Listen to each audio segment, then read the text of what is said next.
What will it take for the T-Wolves to win again and put real life into the series? And what will it take for Dallas to get back to what they did right in those first 3 games and close out to go to the NBA Finals? Around the horn to Dallas and Tim Cowlishaw. Give us the most important player on the floor tonight, Timmy. I think the most important player is pretty much the same in every game that Dallas plays, and that's number 77 on your screen there. He's been particularly great in games after Maverick losses to the Clippers and to Oklahoma City. We'll see how he does after a loss to Minnesota. As a side note, Lively worked out this morning. If he plays, that is an important figure because of what he does around the basket. But I'm not going to give him the most important player. The best player in the series is Luka. The last game, it was Anthony Edwards. That can't happen again for Dallas to succeed. And Luka, to this point, has never, this postseason, has never disappointed after a loss. David Dennis Jr., most important player tonight. This is about Karl Anthony Towns. This series has really gone the way of Karl Anthony Towns for each game. In their wins, he's 57 and 46% respectively from field goal and 3, and losses, he's about 35% from 2 and 28% from 3. But through the first 3 games, he was 3 for 22 for 3, and clearly he shot maybe 1,600 threes before Game 4 because he was 4 for 5, and those clutch threes are really what turned the game. He took the same type of shots, which were mostly covered, except for the one the baseline late, covered 3-pointers that he was missing all series. He just happened to make them in the clutch, and that's what got them over the hump in Game 4. And he's going to have to continue that in Game 5 and be better defensively and somehow, for once in this postseason, get out of foul trouble. Only playing 30 minutes is not going to get it done. Marcel Louis-Jacques, most important player on the floor tonight. I think Cat's production has been so inconsistent that the most important player has got to be Anthony Edwards, the star of Minnesota on either end of the court. It's a heavy burden, but look, man, this is the star life that you chose. I know that he challenged himself to shut down Kyrie Irving, but Luka was 5 for 15 when Ant was guarding him in Game 4.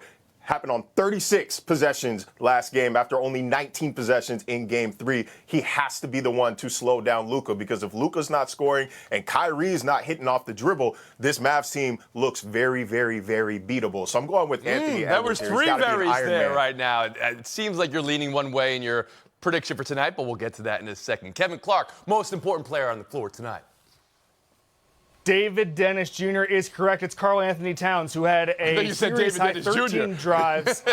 Oh, no, he's an MVP in his own right, but Karl Anthony Towns had a series-high 13 drives to the basket in the last game. That's because Lively was out in part. But really, he went from one of the worst players on the floor to one of the best. And I think that, as David said, the series goes where he goes. I think there's a reality distortion field around the Timberwolves right now. Jaden McDaniels said that they feel like they've only lost 1 game in this series, then beat themselves in 2 other games. That's kind of what you need here, but there's some proof of concept here. In elimination games, in these playoffs, when they're facing elimination, the Timberwolves have won by an average of 19 points. That's special. They know how to play with the back up against the wall. I see another win. I see a stave tonight. You see another stave. You call that a reality distortion field, which I would also submit to you when your answer in a debate says David was right, David was right, David was right 3 different times, then David will get the points. Cowlishaw after the horn, and then please make a pick for tonight, Timmy. Well, you know, as much as I said about Luka, I do expect Minnesota to play a sort of a finished product of a game at home sometime. And the thing about this whole 3-0 teams never lose, 85% of the teams that ever had a 3-0 lead were a better team in the regular season. Dallas is in a big minority of teams that was trying to sweep after having a worse record. That lends me to think, okay, maybe Minnesota's got another game under their belt, and Anthony Edwards is going to have to bring those shoes to Micah Parsons. Okay. Again, your arguments for your home team never come out quite as I imagined. They're going to win the series. It sounds like you've got Minnesota They're going to win tonight. the series. Minnesota tonight. They're not going to completely blow make the a series. pick, quick. Minnesota tonight. Kevin Clark was right. Kevin Clark was right. Kevin Clark was right. Minnesota's won by 20 points after losing in this postseason. So I'm going to say the Minnesota wins tonight. Marcel? I'll keep it short. Wolves tonight. Dallas wins the series. Kevin Clark. Yep, same as Marcel. Wolves tonight, Dallas wins the series. We'll move on. Game of the night last night, how Edmonton turned on and scored 5 straight goals, including 2 in 51 seconds, to turn around a game. and even a series. They got stopped by a ghost save. I could watch this from about 10 different angles. It's just amazing. Yet they still mowed down the Stars. Now to Dallas for Tim Kalishaw. He's going to say ghost panelists made his argument yesterday that Dallas had this game figured out. Just watch. Go ahead. Number one takeaway from last night, Tim. I think if you listen to Wayne Gretzky on TNT, he said Dallas was going to come out on fire. He had listened to what I'd said on Around the Horn, and that's exactly what happened. 2-0 lead, and then 5 unanswered goals kind of got away from them. What we really learned last night, and this is dangerous for Dallas, Edmonton can win this series without its power play. And I don't think anybody thought that was possible when it began. They have no power play goals in the series. Neither team does, but Edmonton had been riding its power play. They have the best in the league to get here. They scored 8 goals without a power play in 2 nights in Edmonton. They have played at the same Stars level. They've played better 5-on-5 than the Stars now. And this idea that just stay out of the penalty box, which Dallas is good at doing, and they're going to win the series, I think everything is up for grabs. Everything is up for grabs. So the steely resolve you had in saying Dallas figured it out yesterday no longer exists. Kevin Clark, number one takeaway from last night. Funny you bring up Wayne Gretzky, Tim, because Wayne Gretzky and Mario Lemieux are the only players in NHL history to have more points than Connor McDavid and Leon Draisaitl through their first 65 career playoff games. That's special. That means they can generate offense at any point. By the way, the gap's pretty huge between the Great One and Connor and there's McDavid, a few cups in the way, too, between the two of them in those Yeah, stats. sure. Let's not get bogged down with details, but it just shows you how high the highs can be. The problem with the Oilers has been the inconsistency. What they showed last night is they can get hot and they can make it really, really matter and steal this series. I think if they played 100 times, I think the Stars might win this, but I think that the Oilers right now in this series have command. Marcel Louis-Jacques, takeaway from last night. Tony, was there like a direct-to-VHS sequel to Angels in the Outfield where they play hockey? Like, that's what I thought of when I saw that stick save last night. That was incredible. The problem was that was about as much fight as Dallas showed after the first period. One quality shot on net in that third. They kind of went out sad last night after blowing that 2-goal lead. It's not what you like to see. Moving forward, though, will Chris Tanev play? He's their best defender on an already kind of weak unit. Going to affect their ability to kill the power play if he's not able to go in Game 5. So that's what I'm keeping an eye on. David Dennis Jr., takeaway from last night.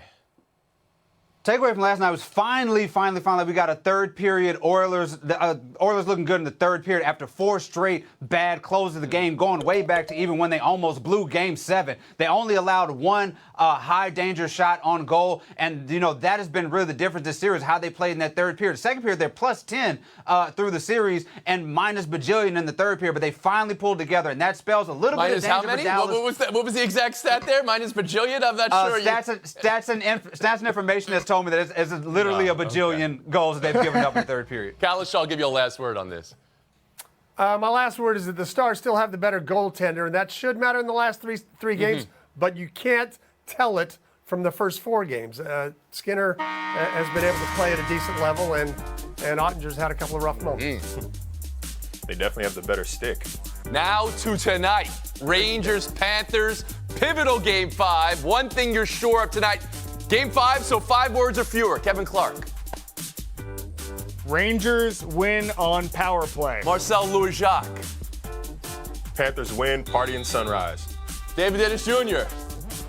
Rangers win in OT. Kalishaw. Yeah. Panarin powers puck past Panthers. Perfect. That's your 5. Right? Oh, 5 still next. That was perfect. That was perfect. NFL news of the day. Jalen Waddle, 3 years, $84 million extension. 4th most per year money for a receiver in the league. That he's Miami's 2nd receiver, and that a Tua deal is ahead for the Dolphins. Maybe that complicates things. Who else do you want to talk to than Marcel Louis-Jacques? This is your account, Marcel. What does the Waddle deal mean for Waddle, and what does it mean for the team? Well, Tony, it's a big deal structurally and culturally. From a football standpoint, the Dolphins' offense needs both Hill and Waddle to perform at a high level for this offense to be what it was last year when it led the NFL in total yards. Hill and Waddle have combined for more receiving yards over the past 2 years than any wide receiver tandem over a 2-year stretch in NFL history. You called him a second wide receiver. This is about as close to a 1A, 1B as we have seen in recent memory. And when Waddle went down in late December last year, you saw when Miami's offense started to struggle. And then culturally, Miami's accelerated rebuild since 2022 has come at the cost of draft picks and cap space and even some homegrown players like Christian Wilkin and Robert Hunt. This gets them back to that draft, develop, and re-sign strategy that every good team in the NFL wants to employ. It's a big number, but it's only going to get bigger after this year. It's something they absolutely had to do. Okay. Wow. Listen to Marcel Cook. There was a third part of that, the Tua part of that. He's still on track then? The team can still pay their quarterback?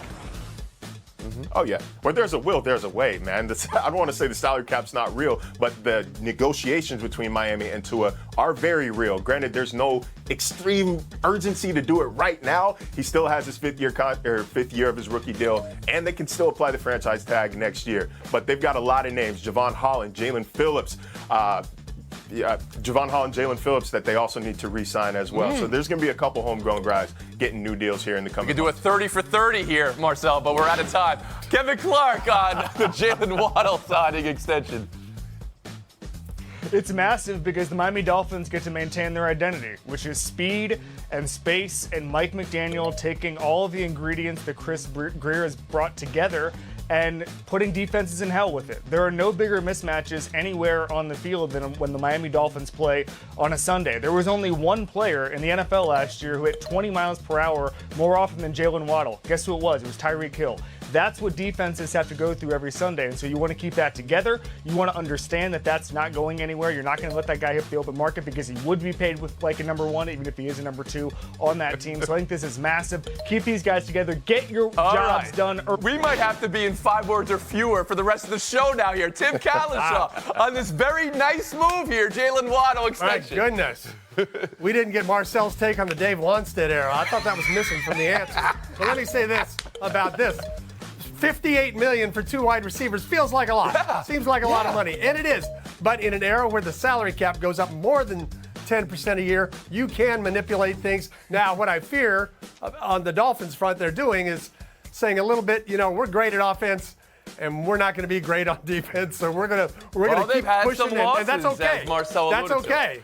You can win games that way. Let me ask it this way then, David Dennis Jr. We can go around the horn on here. To be a wide receiver, Waddle paid, Nico Collins was paid this week, Amon-Ra St. Brown, A.J. Brown this offseason, and then Justin Jefferson, CeeDee Lamb, Jamar Chase, Brandon Ayuk, T. Higgins, the list goes on and on. They're available for extension. So they're all going to get paid? Is that it? Because at some point, teams have to pay positions other than wide receivers. Can you contend Miami being so salary cap heavy at the wide receiver position, David?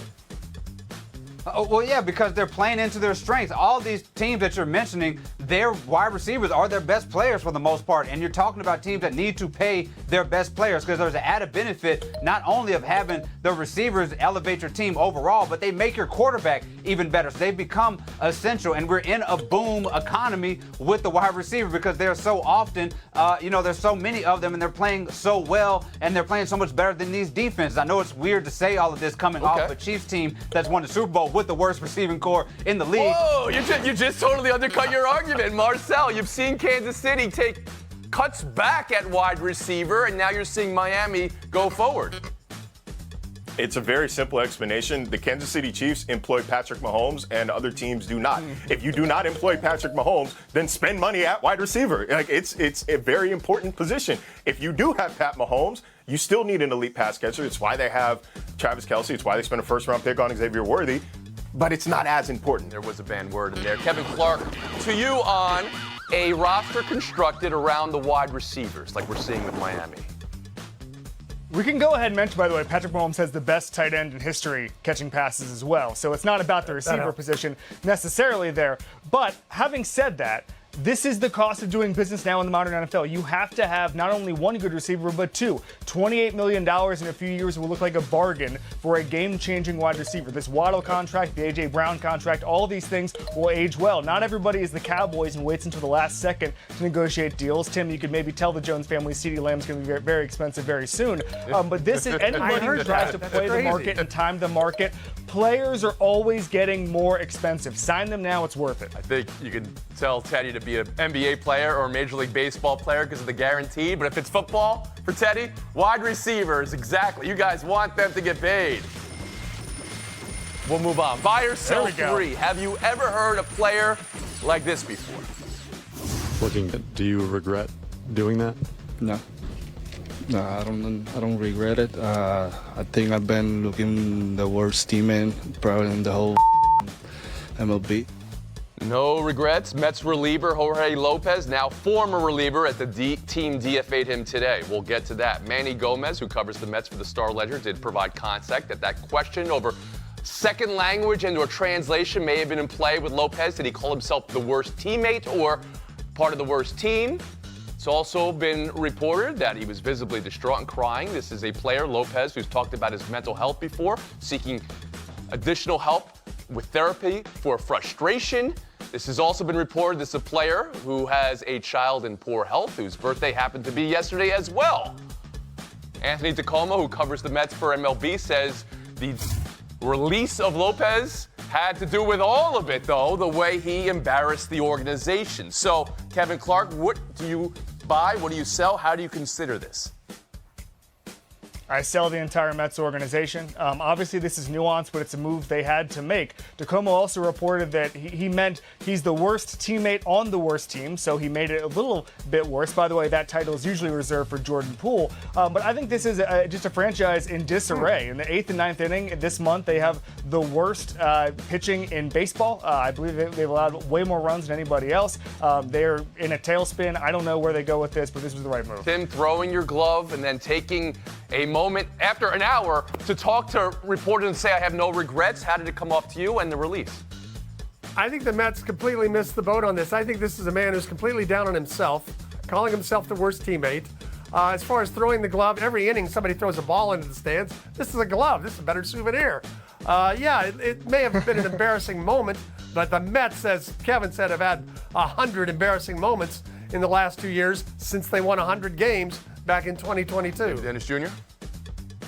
I want to sell something else here. I want to sell the very beginning of this, and that third base umpire, DeJesus, escalating this. When Lopez yelled back at him, he yelled, what? And, got really animated and then, demanded a response and eject him. I think that is the umpire's job to level these situations out instead of escalating it. That's where this whole thing starts. Now, in terms of Lopez, of course, he has a lot going on, and there's a lot that contributed to, his outbursts during that and after the game. But I think as the umpire, it's your job to make sure that this gets handled before we get to that level. So, yes, that was another part, the ejection. There's a lot going on. The accountability for an athlete after a game to receive and answer questions, Marcel. How do you see his answer and then the Mets' response to release him? Right. Tony, I sympathize with his background, his admitted mental health issues, his son's health issues, physical health issues. I get it, but you had an hour to cool down, and this is still the response that you had. I think that if you struggle, with your emotions, you struggle with your answers in that situation, New York market's not a great place for you to play. I think I'm buying this move. Hopefully he can land somewhere that's maybe a little quieter, a little slower pace. Tim Cowlishaw, David Dennis Jr., Marcel Louis-Jacques, Kevin Clark. There was more time. Showdown next. Let's go deep dive for one showdown, and it's the same play we saw a week ago. For the second time in a week, bizarre infield fly. Runner has to go back, but there is contact with a fielder. Interference out called. Soto doing it with maybe a bit more hip. Neto going down a little bit. Good call, bad call. What does baseball have on its hands here, Marcel Louis-Jacques? Tony, by the book, yes, this is interference and Soto should be called out. But if there's no room for nuance here, then let's just go to robot umpires right away. Like, why even have a human back there? A human's got to be able to make a judgment call in the moment. There was nowhere for Soto to go to get back to the bag. This should not be the case. The play should just be dead as soon as you call the infield fly rule and allow base runners to get back after it's made without the fear of being tagged out. That's just me. That leads me to a second debate, but first, Kevin Clark, go. Aaron Boone said by the letter of the law it was probably the right call. Then the letter of the law is stupid. I just don't know what he was supposed to do here. I saw some arguments he should have been on the other side of the bag, or the umpire said in the pool report if he had just stayed on the bag. That's just not human nature. When the ball is hit, you're going to react. So first of all, I'm glad there's a written rules controversy because we get so many unwritten rules controversies in baseball. But this was stupid. Do we need an infield fly rule? It would be my next question. Would a little bit of chaos, a little bit more chaos, allow the fielder to try to drop it and double people up? Would that not be more entertaining to you? You know what's more entertaining? Don't pop it up in the infield. Marcelo and Jacques. Any news on the Dolphins to talk about in FaceTime? Sorry, South Florida. Look, sports fans, if you're looking for a way to fill your fix between the end of the NBA Finals and the start of the Paris Olympics, I have a proposition for you. The Copa America Soccer Tournament and Euro Soccer Tournament going on between mid-June and the end of July. It's an opportunity to familiarize yourself with the game before your country hosts the greatest soccer tournament in the world, the World Cup in 2026. I know, guys, soccer, but it's an incredible game. These are the best of the best from every nation. And hey, America could actually win Copa this year. Go check it out. Today, again, during the media availability, Mike McCarthy was asked about it.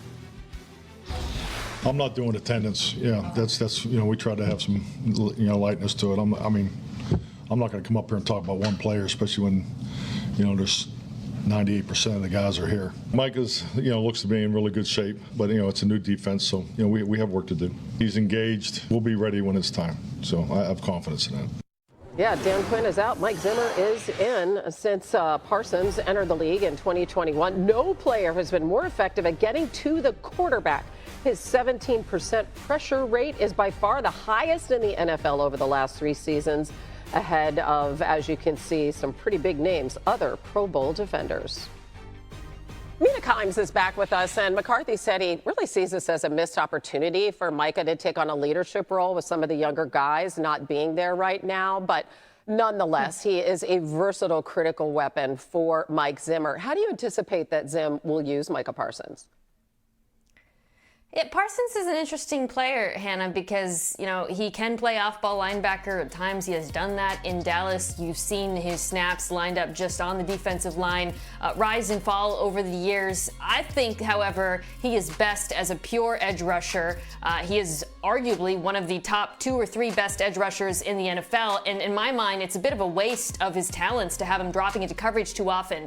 Mike Zimmer has a history of using linebackers that way. He's got these famous double-A gap blitz where the linebackers walk up to the line of scrimmage and then drop out. However, I don't think he will use Parsons in that role because it's not getting the best out of him. I would be more inclined to use other linebackers that way. And I suspect Zimmer will recognize what he has in Micah, which is an incredibly talented edge rusher. Yeah, really, really special. Again, those simulated pressures could come and go without Micah, but we'll see. And he's hoping this year doesn't come and go without a contract extension. Mina, thanks. Big night in the Big Apple. Game 5 fast approaching between the Rangers and Panthers right here on ESPN 8 Eastern. Florida tied the series with an overtime victory in Game 4. If New York's going to bounce back, they're going to need Mika Zibanejad and Chris Kreider to step up. Both had over 70 points in the regular season, but have 0 this series. Even Panthers goalie Sergei Bobrovsky has an assist in this series. So consider it a miracle that the Rangers are in this series at all. Look at the lack of goal-scoring input they received from their usual offensive weapons. 3 of New York's top 4 scorers from the regular season have yet to record a single goal during this series, including Artemi Panarin and Kreider.